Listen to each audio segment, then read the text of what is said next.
Bonjour et bienvenue dans ce nouvel opus du 14h42, l'émission en partenariat avec Next Impact et Arrêt sur Image. Aujourd'hui, on accueille Guy Pirenbaum. Bonjour Jean-Marc. Bonjour. Et exceptionnellement, Daniel Schneiderman, parce que Guy est un ancien d'Arrêt sur Image, il animait La Ligne Jaune, qu'on voit là, et donc je me suis dit, bon, on va faire une petite conversation, pas au coin du feu, au coin des écrans. Guy, tu détestes qu'on t'appelle chroniqueur. Oui. Alors, comment... T'es quoi? Éditorialiste, journaliste Rien. Rien. Honnêtement, voilà, je raconte des histoires à la radio. Voilà, tu racontes des histoires à la radio. Tu as été enseignant-chercheur, tu as été éditeur, tu as animé La Ligne Jaune sur Image, tu as fait pas mal d'émissions, des clics et des claques sur Europe 1, tu avais une chronique sur Huffington Post qui s'appelait Birenbaum Bash, t'aimes bien bâcher, t'aimais bien bâcher. Mais là, maintenant, tu fais l'autre info sur France Info et on t'accueille aujourd'hui parce que demain sort... Vous m'avez manqué, Guy Pirenbaum, Histoire d'une dépression française, où tu racontes ce qui t'est arrivé en 2013-2014. En résumé, une vraie dépression. Ouais. Une vraie dépression qui m'est tombée dessus, absolument. Ouais. Et à laquelle je n'étais pas du tout préparé, à laquelle je ne m'attendais pas du tout, parce que je pensais que c'est le genre de choses qui ne pouvaient pas m'arriver, et j'avais totalement tort. Et grosso modo, t'en es arrivé à un stade où même le fait de sortir de ton lit était quelque chose d'impossible. Oui, j'ai connu... T'étais plus rien. C'est-à-dire que j'ai découvert en fait que la dépression est d'abord une maladie du matin. On pense, quand on ne connaît pas ce genre de choses, que le soir, ça fait peur. Et en fait, c'est pas ça. C'est que quand tu as un arrêt de travail, ce qui était mon cas puisque j'étais arrêté complètement pendant 2 mois, la journée, quand elle commence, la tienne, elle ne commence pas. Et donc, tu es dans ton lit...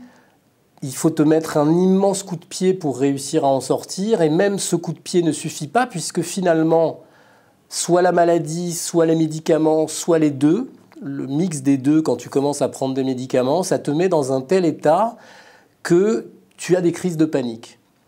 Et j'ai découvert ce que c'était que les vraies crises de panique, c'est-à-dire un état qui fait que le volet d'une voisine, les premières voitures qui passent, la lueur du jour... Je ne supportais plus l'aube, moi qui ai eu l'habitude, Daniel le sait bien, pendant une bonne dizaine d'années, de me lever à 4 heures du matin. Et donc, en fait, une des premières manifestations, c'est cette panique qui te prend sans que tu aies la moindre idée des raisons pour lesquelles tu es paniqué. Et donc, t'es passé, on t'accueille dans cette émission, on parle du web, parce que t'étais quelqu'un d'hyper connecté, et qui est passé du stade d'hyper-connexion, où tu expliques que quand t'étais à la plage avec tes filles, tu prenais plein de photos, mais tu regardais pas tant le soleil ou le coucher de soleil, tu prenais la photo, tu la postais sur Instagram. Tout à fait. T'expliques que t'étais connecté en permanence avec des milliers de gens, que tu bâchais, tu tweetais, tu facebookais, tu discutais, mais que tu discutais plus vraiment avec tes filles, avec ta femme. Enfin, exact. À un moment, tu t'expliques que ma réalité était dans le virtuel, tandis que le réel, je ne le vivais que virtuellement. Et là, tu as un retour à la réalité super brutal, au point que tu vas te déconnecter. Totalement. Complètement. Parce que le simple fait de voir des gens, ou d'être en communication avec des gens, ou de voir passer des informations, t'étais devenu insupportable, il fallait que tu te ressources. Alors, dans un premier temps, je n'ai pas compris tout ça. Ce qu'il faut expliquer aux gens qui nous regardent, c'est que d'abord, tout a commencé par le corps. D'abord, c'est le corps. Un retour C'est le corps qui lâche. Alors, le corps qui lâche, ça veut dire à partir environ de l'été 2013. Pendant l'été, alors que c'était un été magnifique, avec des copains qui sont passés à la maison, à la mer, tout avait l'air d'être bien, j'ai commencé à beaucoup transpirer. Tu vois, tu te réveilles la nuit, tu es dans ton jus. Et t'expliques à un moment que c'était un des symptômes que Labro avait identifié, Labro qui lui aussi a fait des dépressions. Il commence par ça. Philippe Labro. Absolument. Philippe Labro. L'animateur, l'ancien patron de RTL. Tombé cette fois, se relever 8, un livre qui m'a beaucoup aidé, mais on en parlera peut-être. Et alors en fait, ensuite, la saison commence, et ce qu'il faut expliquer, c'est que dans le milieu professionnel, ça devient un peu plus compliqué pour moi aussi. Je fais plus exactement ce que j'avais envie de faire à Europe 1. J'adorais la matinale, j'adorais Bruce Toussaint avec qui je travaillais, on était dans une bonne ambiance. Je suis écarté de la matinale, ça arrive, hein, c'est la vie des médias. Et j'anime avec mon ami, mon vieux pote David Abiker, des clics et des claques, où on t'a reçu d'ailleurs cette saison-là, tu le sais. Et je passe du matin au soir. Bon. Et je ne pense pas que ça va me traumatiser, puisque je pense même que ça va plutôt être bien que je puisse enfin me reposer. Et puis tout au long de la saison, je développe petit à petit des douleurs. J'ai mal au dos, j'ai mal au ventre. Et puis je finis même autour de Noël par avoir des palpitations, moi qui ignore totalement, moi qui cours 7 km tous les jours depuis 7 ans. Ouais. Mon cœur, il est habitué Parce que ça te donnait de la dopamine, enfin, ça te donnait de l'adrénaline, mais qu'au final, tu te faisais mal. Au final, je me faisais très mal. Et donc, tous ces signes physiques, pris isolément par des médecins séparés que tu connais, ça donne rien. Ça donne, je vais faire un examen du dos, je vais faire une prise de sang, je vais faire une coloscopie. Et à un moment, ma femme, qui a joué un rôle absolument central, Géraldine, se dit c'est plus possible qu'il aille à droite, à gauche comme ça. Elle reprend le truc en main et elle m'envoie chez une généraliste que je ne connais pas du tout, qui ne me connaît pas du tout. Et qui prescrit un arrêt de travail qui d'abord me prescrit la coloscopie, c'est elle. Je me retrouve à faire cet examen pathétique, horrible, mais... Tu penses que tu vas mourir. Je pense que j'y vais en pleurant, je pense que je vais mourir, je pense que je ne vais pas me réveiller de l'anesthésie. C'est affreux. Et quand je me réveille, le gastro vient dans la chambre et il me dit RAS, manger des compotes de pommes. Donc, ce qui est grotesque, hein. Pas de manger des compotes de pommes, mais de se retrouver dans cet état pour rien. Donc, je retourne chez la généraliste pour lui dire, voilà, écoutez, j'ai rien, il n'y a rien. Elle me dit, bah, c'est super. Et là, je lui lâche un peu le morceau, je lui dis, mais écoutez, ça va pas, ça fait quelques jours que vraiment j'ai du mal le matin, je n'arrive plus à lire, j'arrive plus à ouvrir l'Internet, j'ai pas d'envie, je me sens pas bien. Et là, immédiatement, elle me regarde, elle me dit, vous m'aviez pas dit ça, ça c'est autre chose, je vais vous arrêter. Et là, je hurle. Je lui dis non. Oui, Daniel. On va peut-être faire court sur l'aspect proprement médical. Hein. On n'est pas chez Michel Simès. Je veux dire, tu vas sûrement faire Michel Simès.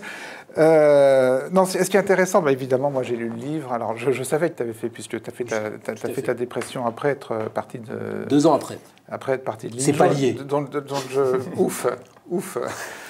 Mais alors, on ne sait pas très bien, quand on lit le livre, en fait, qu'est-ce qui est vraiment les raisons de cette dépression. Parce qu'en gros, il y a 3 raisons possibles. Alors, on peut penser que c'est l'hyperconnexion, puisque c'est ce qui est dit sur la 4e de couverture du livre, et t'en parles beaucoup. Alors là, tu donnes une autre raison, qui est aussi dans le livre, qui est qu'à Europe 1, bon, ils t'ont plus ou moins placardisé. Enfin, je me suis placardisé, on m'a aidé à me placardiser. Ils t'ont placardisé, les deux. Voilà. Ouais. Et puis, il y a aussi tout l'antisémitisme, enfin, toutes les attaques antisémites dont tu es victime, et qui arrivent par les réseaux sociaux, par le web, etc. Mais alors finalement, qu'est-ce que tu dirais, la raison de la dépression? Il n'y a pas une raison à la dépression. Alors, j'ai la chance d'avoir un psychiatre et un psychanalyste formidable avec qui je continue à travailler, qui m'a vraiment sorti de là et à qui je dois beaucoup.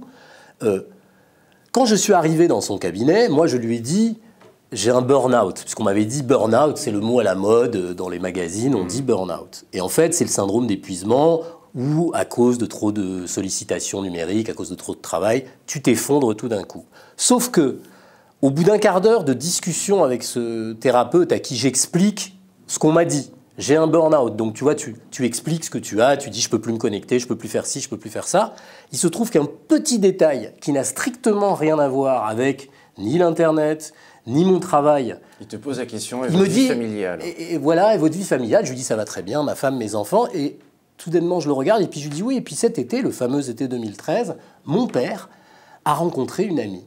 Et j'éclate en sanglots. Donc mon père, il a 88 ans. C'est un des personnages absolument les plus importants de ce livre.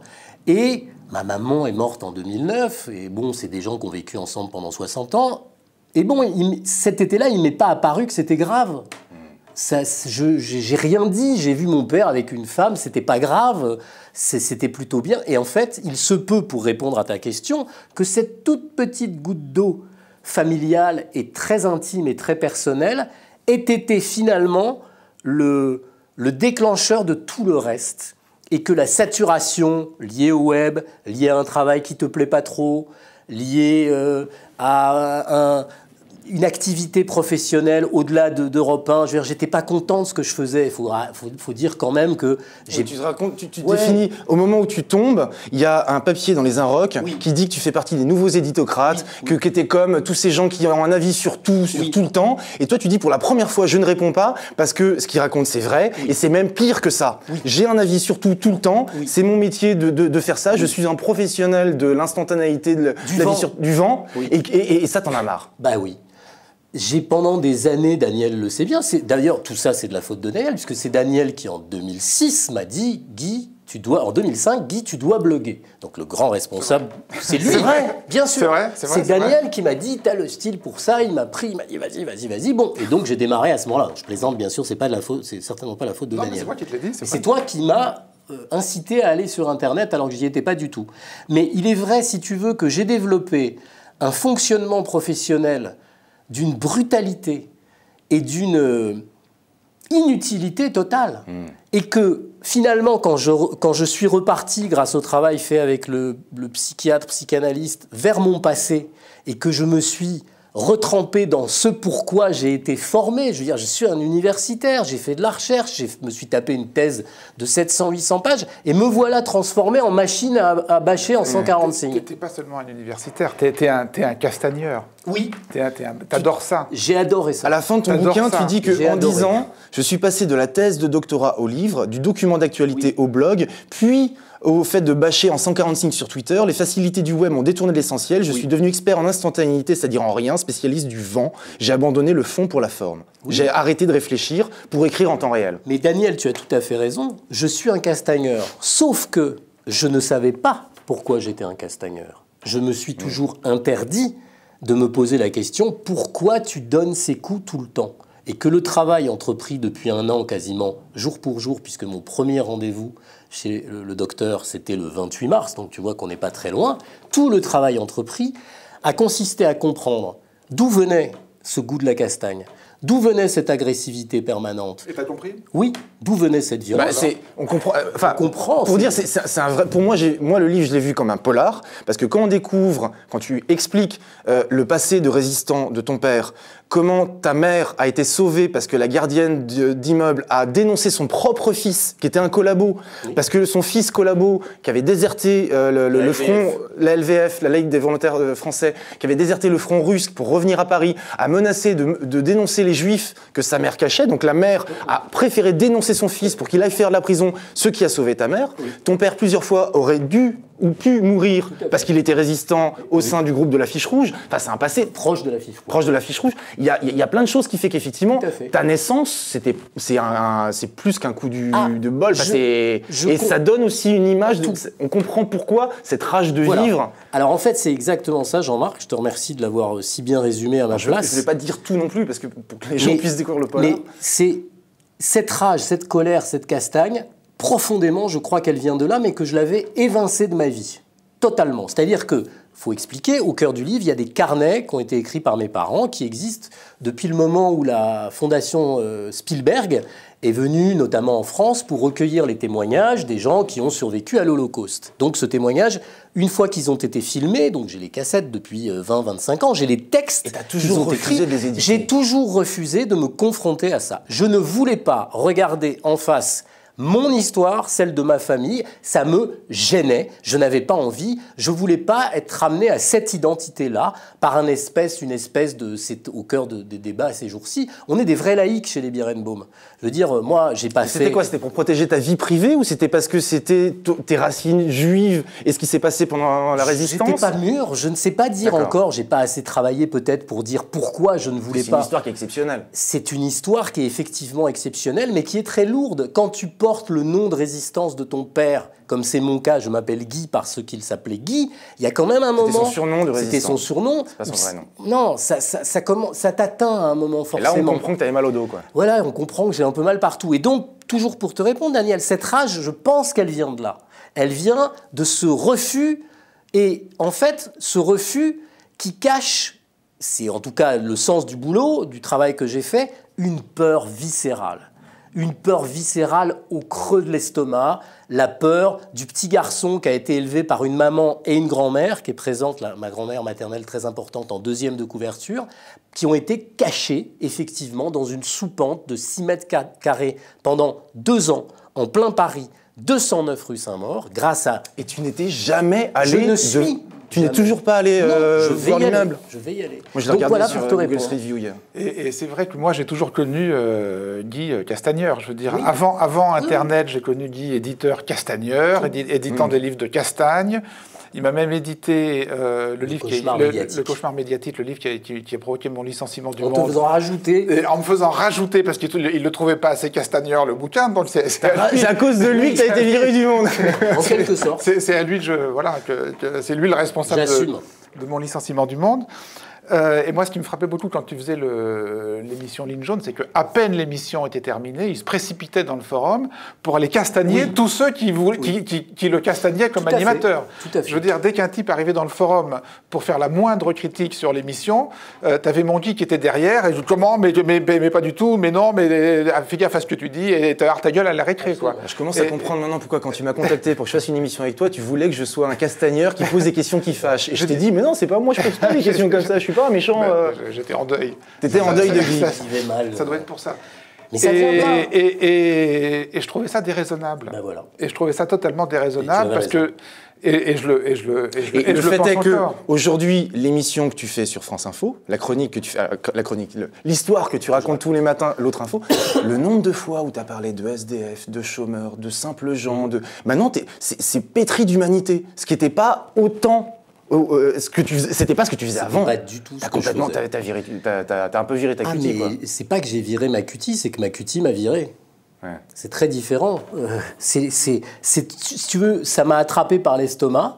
J'ai peut-être enfin compris les raisons de cette agressivité qui date de bien plus longtemps que ce que Daniel connaît. Je veux dire, j'ai toujours été comme ça. En même temps, tu racontes que dans les années 80, tu as réussi à t'infiltrer auprès du Front National, en rasant le crâne, en changeant des fringues, et en laissant entendre que tu étais un neutre, et où pendant des années, tu as discuté avec des gens, dont plusieurs anciens collabos, des gens qui avaient des propos négationnistes, antisémites, devant toi, qui disaient que le nombre de morts, la Shoah, c'est surestimé. Jean-Marie Le Chevalier, qui devient à l'époque maire de Toulon, qui était le bras droit de Jean-Marie Le Pen. Le journal d'Alfranc, c'est probablement info. Et toi, pendant des années, tu notes tout ça, tu fais un bouquin, tu fais une thèse. Oui, j'étais un espèce de... T'étais un infiltré. Tu dis que c'était ton côté résistant. Je dis que je parodiais la clandestinité de mon père de manière quasi grotesque. Alors, c'est marrant parce que tu parles au passé, là. Tu dis j'étais, etc. Pourquoi tu as fait cette dépression, et puis tu en es sorti, puisque tu as repris, maintenant tu fais une... Alors, tu n'aimes pas qu'on dise chroniqueur, mais tu fais une chronique sur France Info, bref, le matin. Pourquoi tu as repris Twitter ? Parce que je l'ai repris de manière totalement différente. Alors, ce qu'il faut dire, c'est que j'ai coupé. Non, on va en parler. Non, si, je peux parfaitement expliquer ça. T'as arrêté de bloguer pendant 1 mois et demi. Un peu plus que ça. J'ai regardé les archives. Le 21 mars, c'est le dernier billet, et tu recommences le 13 mai. Voilà, donc je m'arrête. Alors qu'avant, tu publiais plusieurs billets par jour. Je publiais 4 à 5 choses par jour. Et combien de tweets par jour Alors, on a fait le calcul. Tu as 145 000 abonnés. Oui. Tu as publié plus de 134 000 tweets, ce qui fait une moyenne... Depuis 2009, ce qui fait une moyenne de 60 tweets par jour. Tout à fait. Sachant que tu tweets un petit peu moins maintenant que tu ne tweetais avant. Alors, il est combien maintenant, là ? Il est tombé à combien de paquets par jour ? J'ai pas calculé, mais c'est plusieurs dizaines de tweets par jour.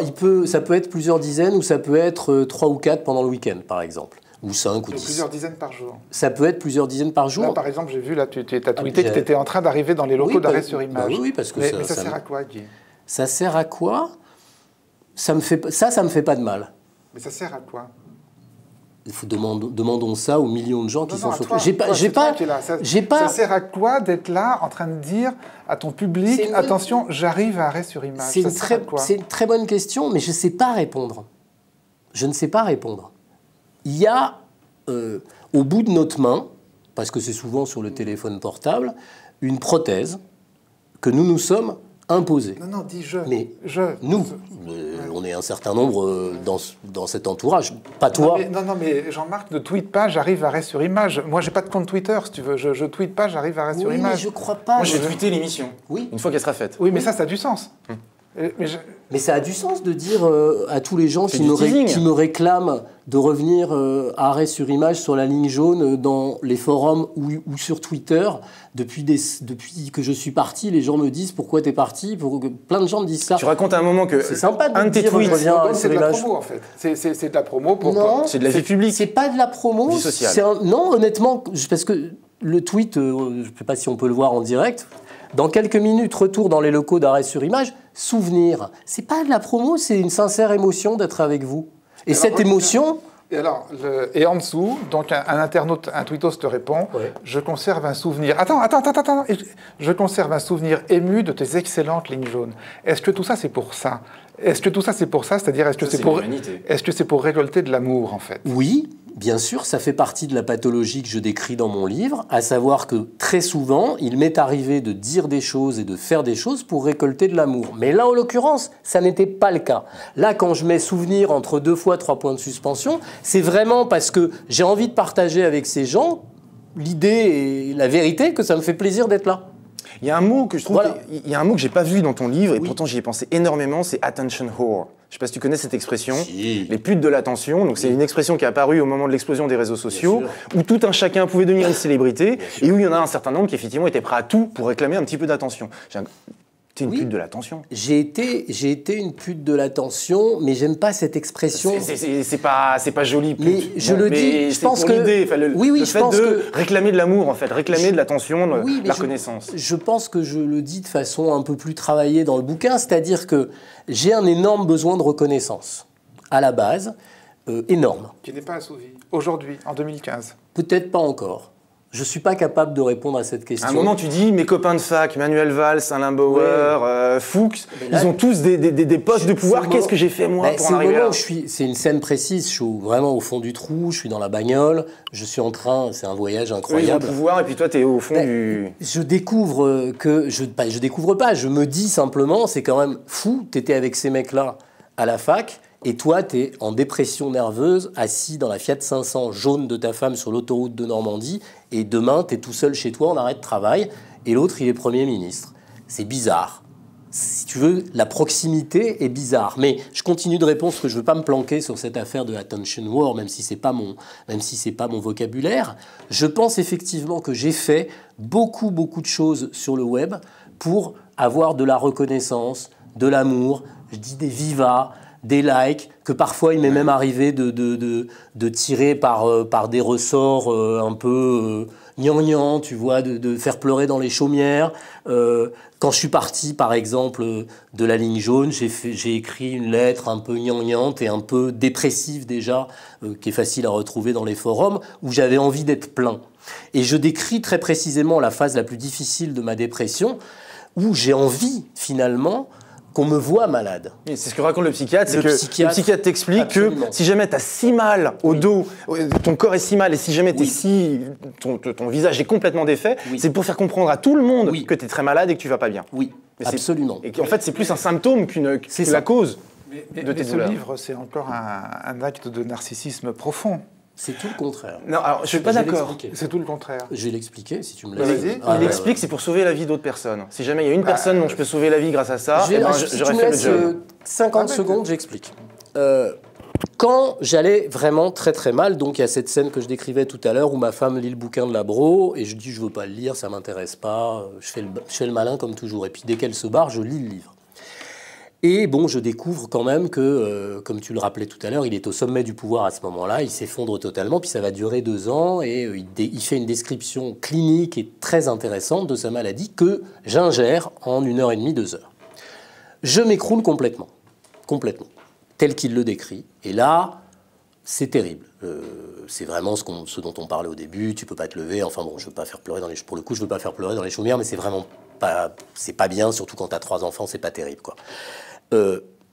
Au moment d'éveil qui va arriver environ un mois et demi plus tard, grâce aux médicaments et grâce aux médecins, je me dis, et c'est là le déclic, si je me sors de là, vraiment si je me sors de là, je dois faire la même chose que Labro, puis ensuite que Styron, que je lirai ensuite. C'est-à-dire que ce bouquin qu'on peut prendre, pourquoi pas, pour une démonstration supplémentaire de narcissisme, pour moi, il n'est pas là pour ça. Ce bouquin, il est là pour un type, qu'il soit cadre, chauffeur, chômeur, aucune Mais importance. pour qui, justement? Il s'adresse à qui, le bouquin? Non, mais si, c'est important. Ceux qui pourraient traverser eux aussi Ceux une qui dépression seraient sans dans s'en la même apercevoir. situation. Oui, mais tu t'adresses à qui? Tu t'adresses aux hyperconnectés, parce que tu te dis, l'hyperconnexion, il est pour C'est quelque un chose. symptôme, Daniel. Non, oui. Alors, C'est un symptôme. on va regarder Il y a pas un que les... Pardon, une t'en seconde. Le cadre, ou le VRP qui reçoit 150 mails de son patron, il est aussi hyper connecté qu'un mec sur les réseaux sociaux. Et en plus, lui, c'est son patron qui lui envoie. Le mec qui bosse dans une boîte et qui n'est pas content, qui est déclassé, qui se retrouve un peu au placard, comme tu le disais tout à l'heure, il est dans la même situation que j'ai vécue. Et les symptômes, il ne faut pas confondre le symptôme en lui-même qui est... Oui, trop de web, mais trop de course à pied, trop de web, trop de méchanceté, trop d'agressivité. Je veux dire, on pourrait dire, alors on va arrêter la course à pied, on va plus rien faire. Mais tu as repris la course à pied, sauf que tu ne le fais pas de la même façon. J'ai repris le sport et avec quelqu'un qui quelqu'un qui t'accompagne. On va juste regarder un extrait qui illustre tout à fait ce que tu viens de dire. C'était dimanche dernier au Tube sur Canal+. Moi, ça m'a un peu choqué, si j'ose dire, parce que tu avais derrière toi un panneau où c'était marqué « Le journaliste brûlé par les réseaux sociaux ». Et où tu t'es expliqué, on regarde l'extrait. Il faut bien expliquer aux gens qui nous regardent, c'est pas Internet qui est coupable, c'est pas le web, c'est pas les réseaux sociaux, c'est Guy Birenbaum, je parle de moi à la troisième personne comme Alain Delon, c'est moi qui ai déconné. C'est moi qui, pour plein de raisons qu'il serait trop long d'expliquer ici, je me suis perdu. Et le meilleur endroit pour se perdre au monde, c'est Internet, puisque immédiatement, vous êtes connecté avec le monde entier et vous vous perdez. Donc je me suis perdu de ma faute. Il ne faut pas croire que c'est de la faute d'Internet. Oui, en fait, tu dis ça, mais moi je lis la 4e de couverture du livre. L'hyperconnexion a joué un rôle dans ma dépression. L'hyperconnexion a joué un rôle de la même manière que tous les autres éléments qu'on a été amené à évoquer, qui sont évoqués aussi sur la 4e de couverture. Tu lis une ligne, là, Daniel, moi aussi je peux faire la même chose. Ça a joué un rôle, c'est pas le rôle central. Ce qui est intéressant, c'est que j'ai vu plusieurs articles et billets qui... Dépression numérique, dépression 2.0, c'est-à-dire qu'ils pointent le doigt sur le symptôme et non pas sur la maladie. Mais Jean-Marc, c'est normal. Alors honnêtement... Comme si le problème c'était Internet et pas la dépression. Alors que le problème, et c'est très important de le dire, c'est la maladie, c'est la dépression. Et qu'on ne tombe pas malade parce qu'on tweete. Le naufragé de Twitter. Ça c'est le titre du Monde ce week-end. Oui. Tu serais resté comme tu étais avant dans des exercices de long terme, l'édition, des papiers de fond, etc., sans te laisser bouffer par l'immédiateté, par le dès que j'ai 2 secondes, je suis dans un ascenseur, je tweete, etc. Tu penses que tu t'aurais plongé de la même manière? Mais bien sûr, Daniel, ça n'était qu'un signe que j'allais mal. Ce que je compensais, et la façon dont j'utilisais les réseaux sociaux, de la même façon que la façon dont j'utilisais les éditos, les chroniques que j'écrivais sur le Huffington Post, qui étaient en vérité, quand tu les relis, c'est ce que j'ai fait pour cet exercice, pas pour les publier. C'était un trésor de Birenbaum. Ouais, mais le nombre d'appels au secours que ça contient quand tu regardes. Mais alors, j'insiste quand même, j'essaye de tirer cette émission, moi, du côté du 1442 et du numérique. Tu as raison. Tu parles des têtes de la tribu, des têtes baissées. Pour qualifier tous ces gens qui, effectivement, ont moins de rapport avec les gens qu'avec leur... Tu ne penses pas qu'Internet nous change? Tu ne penses pas qu'Internet nous a changé intellectuellement, physiologiquement? Oui.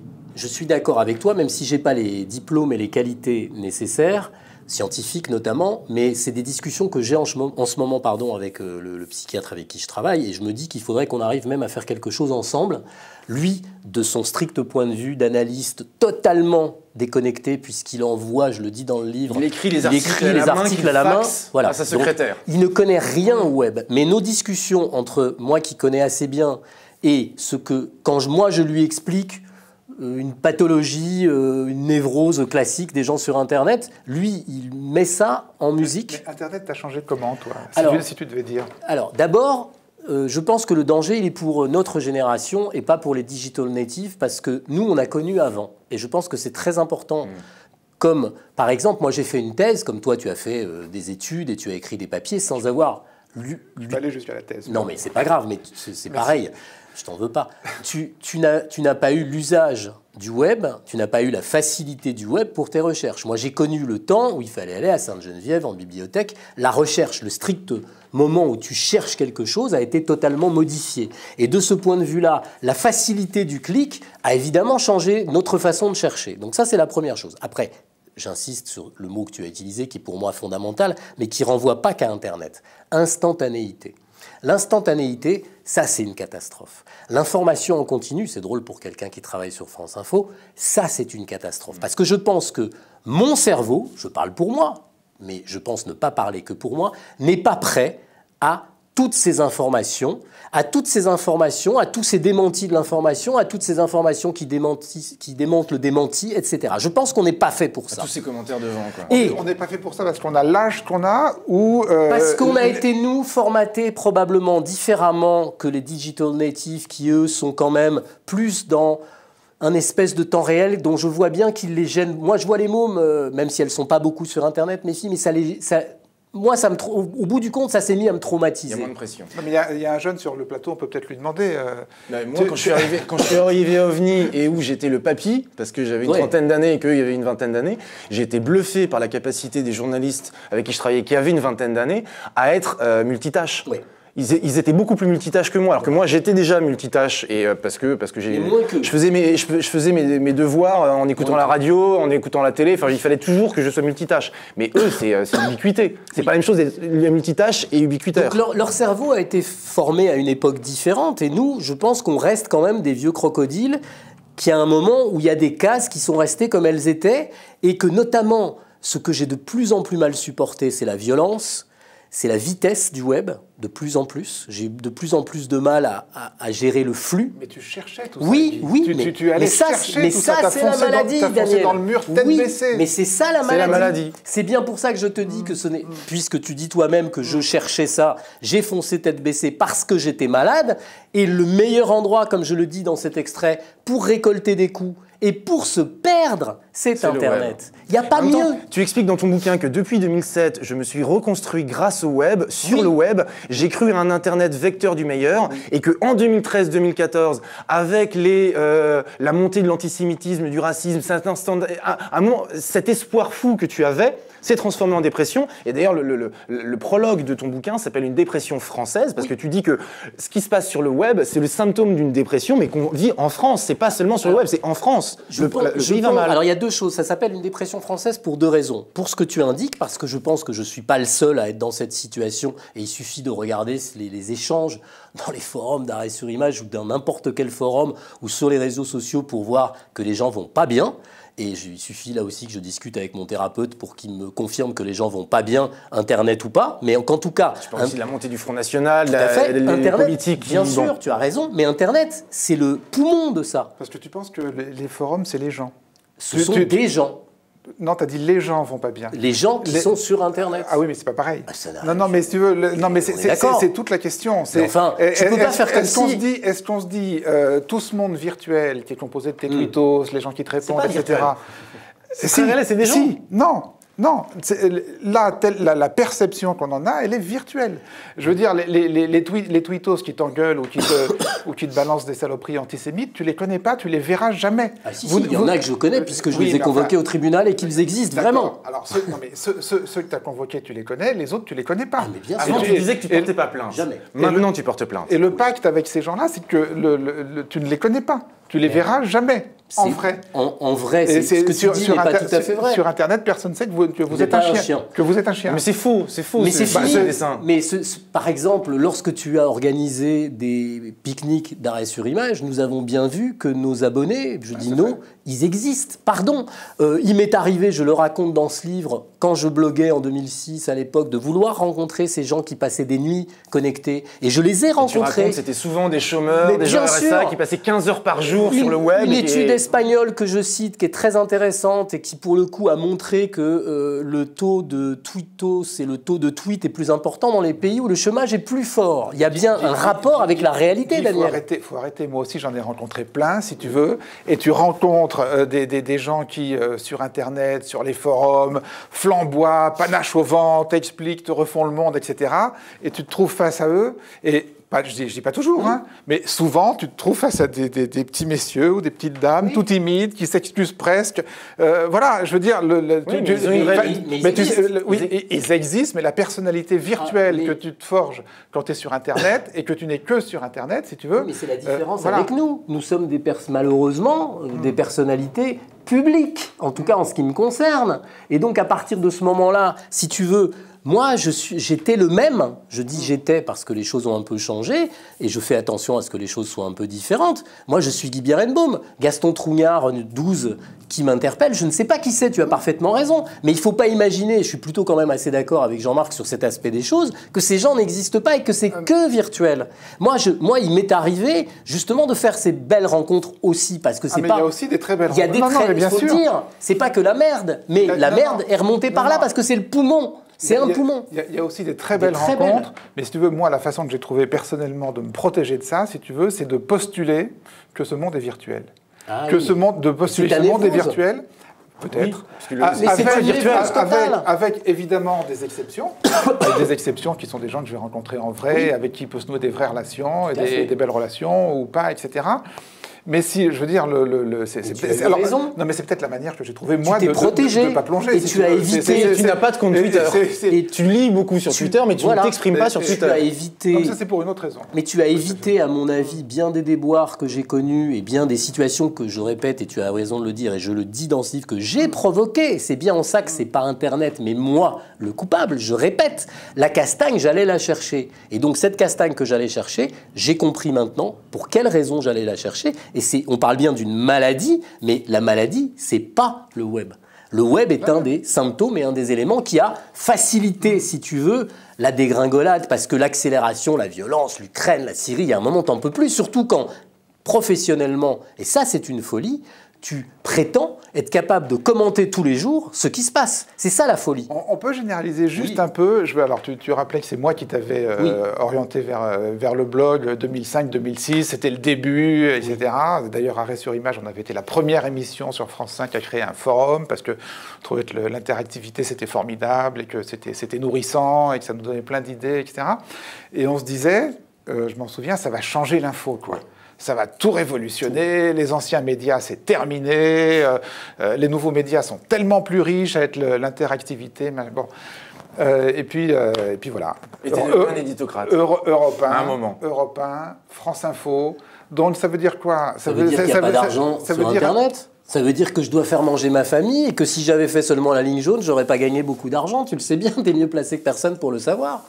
Je veux dire, on ne gagne pas d'argent ici, très peu d'argent, c'est quasiment du bénévolat. Il y a une équipe de 10 personnes, alors, effectivement, qui n'ont pas encore des familles de 3 enfants. Voilà, donc quand tu as 53 balais et que tu dois faire bouffer une famille, tu fais quoi? Tu dis je suis blogueur? Mais alors, c'est compliqué. En fait, je te parle pas, c'était pas sur toi la question, c'était aujourd'hui, 2015.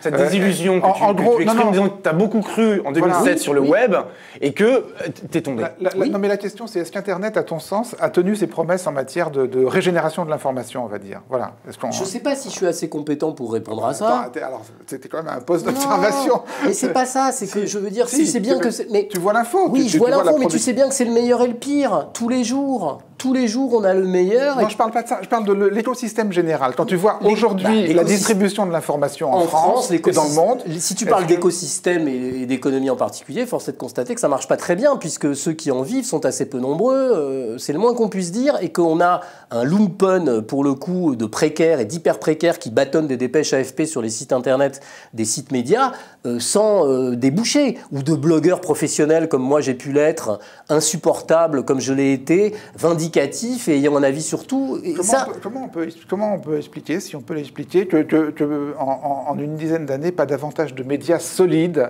il y en a combien de médias solides si on regarde? Donc non, mais sur Internet. Dans les médias classiques, il reste quelques médias. Non, je parle que sur Internet. Oui. Il y en a combien des médias solides? Il n'y en a pas. Mais justement. Alors, c'est ma question. C'est un problème de modèle économique, mais moi, je n'ai pas la réponse à la question. Tu as tourné ici un nombre d'émissions absolument incalculable avec de bien meilleurs experts que moi sur pourquoi le modèle économique, pourquoi ça ne fonctionne pas. J'ai jamais entendu personne apporter la réponse, dit de n'importe quel syndicat, dit d'où que ce soit, ça n'a jamais fonctionné. Et le fait est que ça ne fonctionne pas très bien. Et Jean-Marc le sait comme nous. Moi, de plus en plus, je bosse à la télé. Alors qu'à la base, fondamentalement, je suis journaliste Internet. Je pense que les médias traditionnels, aujourd'hui, fournissent une information satisfaisante, de bonne qualité. Non, mais moi, je suis satisfait par rien. Je pense qu'il y a des erreurs partout et qu'il y a... il n'y a pas de média parfait. De toute façon, l'espèce de pompe à infos absolument permanente, nourrie maintenant aussi bien par des individus lambda avec les nouvelles applications comme Periscope où n'importe qui sur Twitter peut filmer une scène en temps réel et on ne sait même pas ce que c'est ni d'où ça vient, ou alors on sait et c'est formidable. Il y a un espèce de mélange. On est dans un tuyau gigantesque et moi j'étais noyé par ce tuyau. Et donc, voilà, moi... Ce qui est assez rigolo d'ailleurs, c'est de voir que dans ta chronique maintenant sur France Info, tout à l'heure je disais que tu parlais beaucoup de SDF, de petites gens, mais que tu parles beaucoup aussi de la PQR. Oui. C'est énormément des journalistes qui sont dans des... Qui voient des gens. Qui voient des gens. Et à qui je téléphone. Voilà. Je téléphone... C'était pas du tout ce que tu faisais auparavant.